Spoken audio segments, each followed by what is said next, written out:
Hey everybody, welcome to Wide Family Farm. Today I am going to be making a lemon balm Horehound infused honey.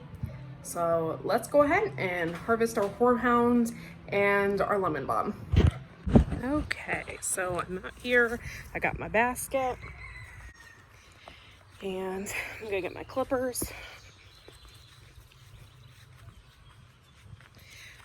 This is the first time that I was successful in growing lemon balm. I had tried to start it and it didn't do very good. Here are my chickens out there going crazy.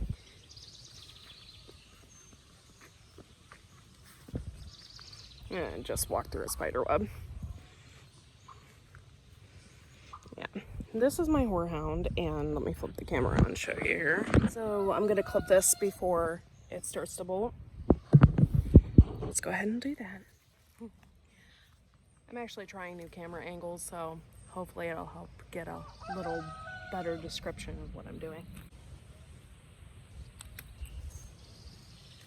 I have a ton of Horehound here, and can't wait to actually use it. Horehound is a part of the mint family. However, it doesn't have that minty taste. It's a little more sour. And this is all the Horehound that I have collected, as you can see. So it's not a whole lot, but it's just enough to make an infusion, and I'm mixing it. So let's go ahead and walk over here, take a look at my lemon balm. Okay, and this is my lemon balm. I'm just gonna clip what I can from it and leave the rest so it, grows up a little bit more.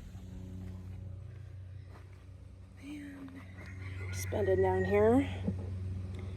Going to clip some of this off, just the tops, just a little bit. This is my spearmint, so I'm just going to clip some of this off and harvest this. I'm not going to be using it obviously with the lemon balm, but I probably will put some Horehound in with this, but I'm going to clip this. Okay, so what I'm doing now is I'm just going to clip this.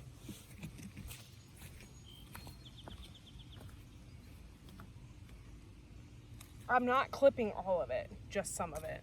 Now I got my basket of herbs, and I'm gonna go ahead and go in and get this started.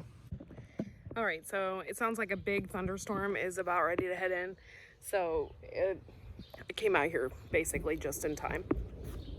You can hear it. Okay, so I'm trying new angles with my camera. I got a different type of stand, but it's an actual cell phone stand. So the angles are different, and this one I can't flip the camera around as easily. So still working it out, because seems like every cell phone stand I buy or piece of equipment I buy, it does not work out right. So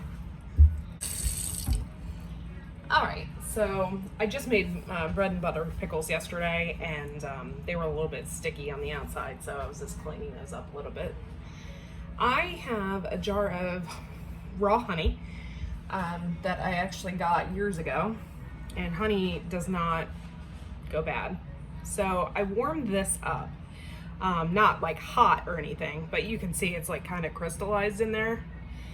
So I warmed it up a little bit in some warm water so that it would get a little runnier, I guess you would say, so it's not so clumpy.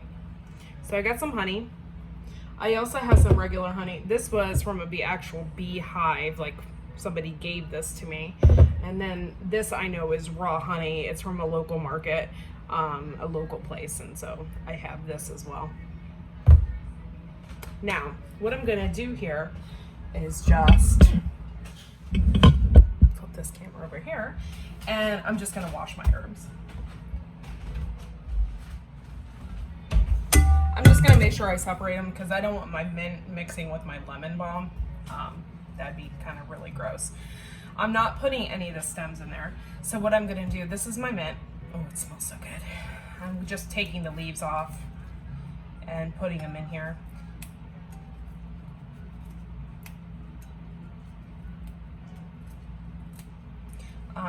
I've always been really interested in herbal remedies and stuff like that, herbal infusions and stuff. Never thought it was like possible unless you were like a huge like herbal medicine person. I don't know why I thought that.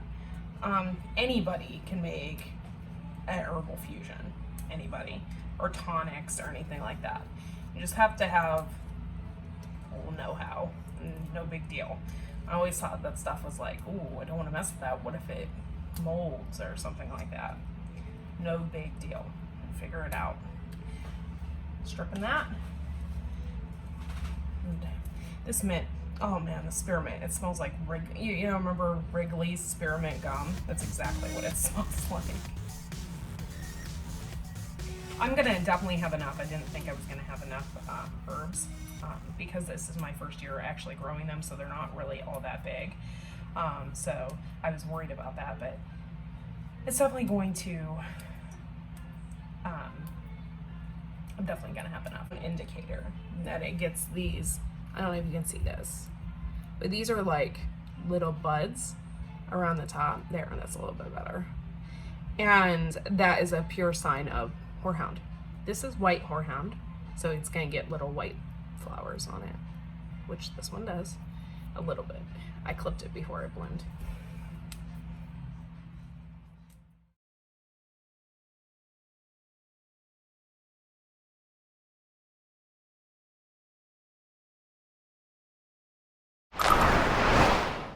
Okay, so now my herb is dry.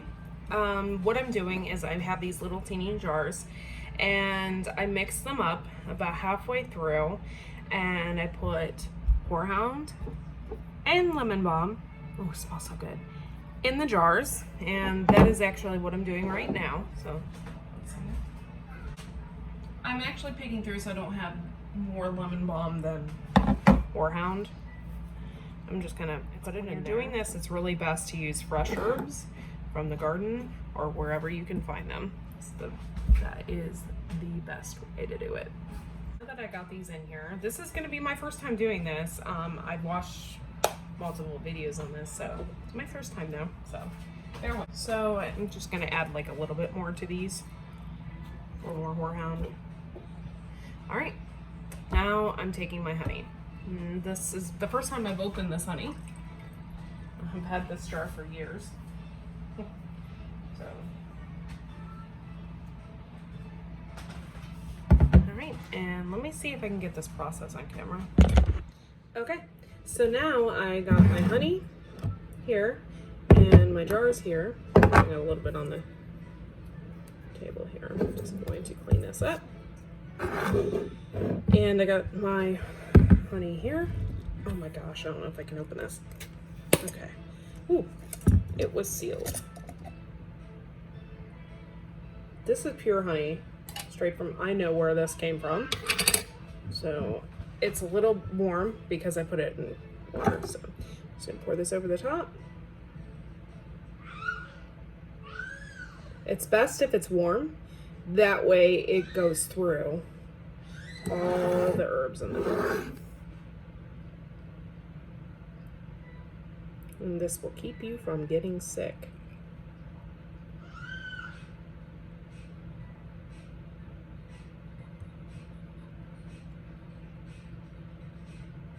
Yeah, it's pretty clumpy in there.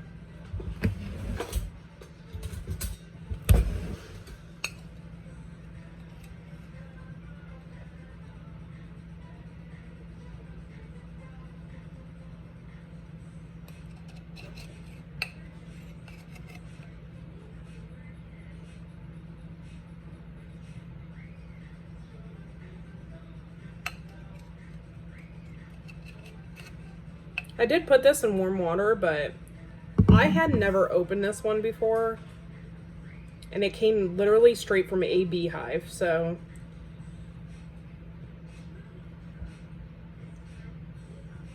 I am gonna leave like a little bit of headspace on this, just for the purpose, because it's gonna expand a little bit. Just making sure that everything's in there. And I'm just kind of, let me move this out of the way so you can see here what I'm doing. I am just basically just making sure that my Horehound's in there and it's getting all in there. That's what I'm doing with this. And then I'm going to take the lids and cover them. I do not want to get honey all over the place. I don't want it to be sticky. But sometimes it's inevitable. Close in the jar. And there we go. I got Horehound Lemon Balm Infused Honey. And I'm going to do it to this one. Now this is the tricky part, and I'll tell you about it here in a second.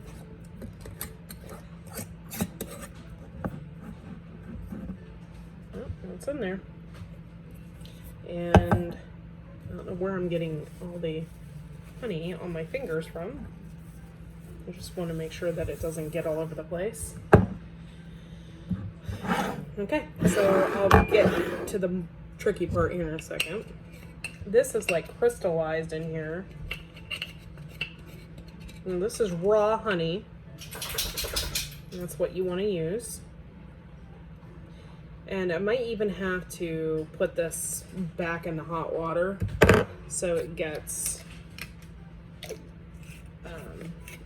like a little more decrystallized. But I do have some other honey here, so I'm going to use that. This is raw. I'm pouring that in there. And I'm leaving a little bit of headspace.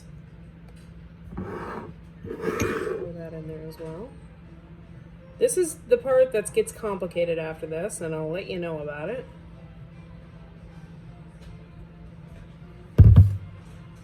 And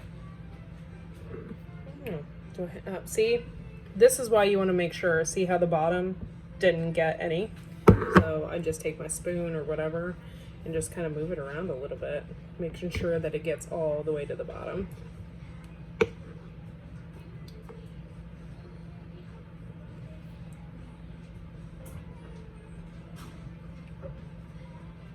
And I may even need, yeah, I'm just gonna need more honey.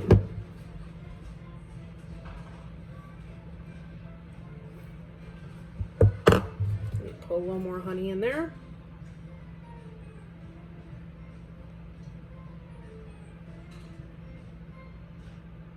And I'm putting a little more in there too.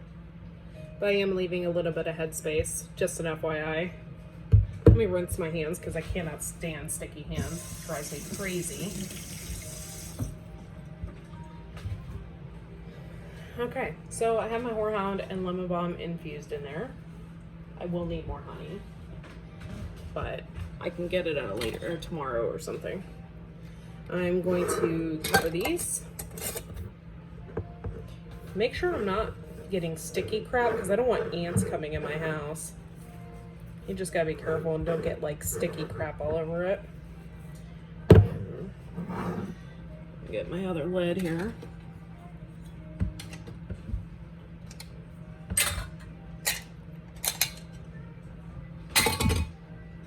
Put a lid on there, tighten it up. Now, there we go. It's filled up. I got 4 jars out of it. I still have to do my mint, so I'm going to definitely have to get honey tomorrow. So, I'll wipe the top of that off. All right. Okay, so now that I infused them, this is the tricky part. So every day you want to burp these jars. You're just gonna take it, open it up, you know, and then close it every day. Check the top. You can hear that. If it's not doing that, you definitely need to burp it. But yeah, these need to be checked every day. The reason being is because they can explode. With the honey, they're not gonna like explode all over the place, but it will crack your jar, and then you're gonna have a huge honey mess, and you don't want that. Especially with me, because I don't like sticky things, so it'll be gross. So you just want to make sure you're burping these every day. You also want to put them in a warm place. You can put them on, a lot of people put them on a heating pad, like for a heat pad that you put your plants or whatever to start your seeds. You can put them on one of those, or you can just put them in a window and let the process begin. Just make sure you set a reminder for yourself, because you want to leave it in these jars for 6 to 8 weeks, and you really want to burp these pretty much every day. This year I have decided, I did a bunch of canned pickles and stuff like that, and jams and whatever. This year I have decided to basically make a basket for somebody for Christmas. So whoever gets my Christmas gift this year will get all these different cool things that I have made throughout the year. But like I said, you put all the herbs in there. You want to make sure they're fresh. You'd never use dry or anything like that. And you just put them in a jar. You can use a bigger jar if you're making bigger things, but I decided to do this because I'm making a little bits for everybody. And you just kind of burp them. All you do is unscrew them and then close them off. Every day for 6 to 8 weeks, you want to do this process. Just make sure that they don't explode on you. Then once they are done after the 6 to 8 weeks, you basically have to watch out for the fermentation process. You want the fermentation process to stop. So once you get the fermentation process to stop, which can be, one, you can put it in the refrigerator and that will slow it down.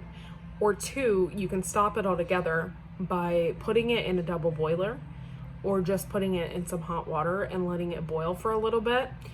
Once you let it boil and you get to the temperature between 170 to 200 degrees, once you get that, it will completely stop the fermentation process.